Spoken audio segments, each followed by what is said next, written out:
Greetings, one and all. Greetings, Valerie Ling here. Hey, I was scrolling through my posts on my page and it's going like, whoa, Valerie, you have totally been sharing all the feels and all the vulnerabilities on your Valerie Ling page. But you know what? I'm okay with that. If you've seen my banner, you've seen that this year we submitted and we won a bunch of awards, and probably looks like lots of really successful things are happening. But I want to say that lots of things have happened that have been great and positive, and it is right to celebrate them as part of the team and as part of what we've been doing. And also, it is possible to struggle with things. If there's anything that I would love for you to be left with following my page is that you can have both. You can celebrate the things, that the wins, and you must, right? You need to name the wins, and at the same time name the things that are really difficult. And one of the hardest things it is for someone like myself, who is a psychologist, to say is those words: I have a clinical limitation.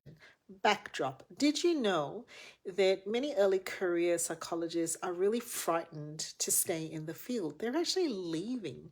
They're having some really hard experiences, believing that if they're 1 year, 2 years, 3 years out of university, that they should know all the answers and should be able to provide assistance and help and fix all of the problems. And I don't know how this is possible, because human beings and our suffering and our brokenness have existed for centuries.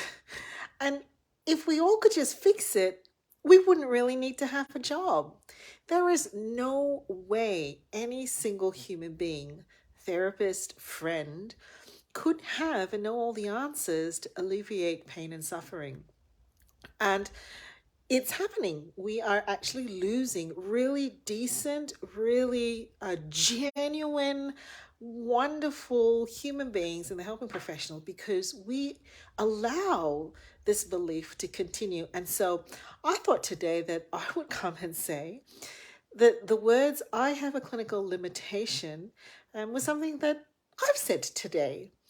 I've been really reflecting through some of the cases that I'm seeing currently, and due to my wide variety of jobs and the kind of the focus, if you followed me for a while, you will know that I have said that part of the personal resourcing thing in the burnout piece is when our focus is very dilute and when we're pulled in many directions, which is not a bad thing, but we have limits. There is no way you can go to Costco and buy an upgrade on your brain. It just doesn't exist. And when our focus is really pulled in many directions, and we're starting to feel conflicted because we're not giving deep focus to the things that are meaningful and important, you will wear and tear, you will burn out. And for a while now, I've been reflecting to our clinical leadership team and acknowledging that I'm going to have limitations on the types of clinical cases I see and my ability to give the focus that they deserve, because I don't always have the answers. I'm not always up to date with the latest treatments and the latest research. And my memory is not that fantastic because of all the other things that I'm holding in my brain. And one thing that you need in a therapist is a therapist needs to be able to trace someone's story from the beginning of when you saw them from one session to the next. And I was noticing that I was feeling a sense of pride in the negative sense, too proud to say that I have these limitations. And I've been holding on to these words. I have discovered some clinical limitations in my practice for a while, but I also know that that's a dangerous place for a therapist to be. I've seen it happen. If you know that you're practicing out of your depth, if you know what is very common and very normal, that you have clinical limitations, we need to just face it and look at it. Is it something that we need supervision on? Is it something that we need training on?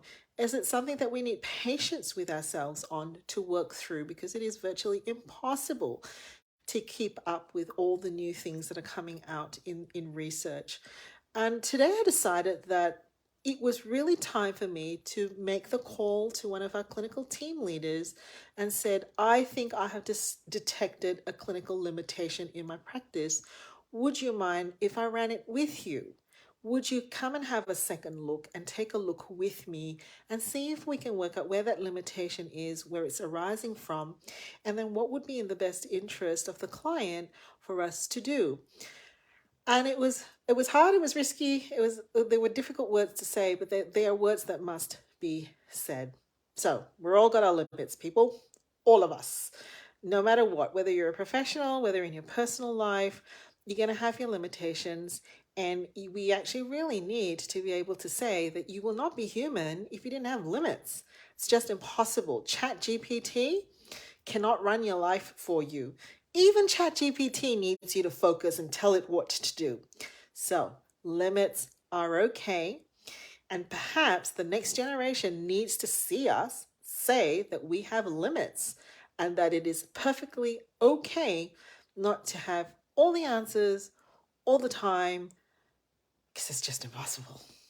Catch you later.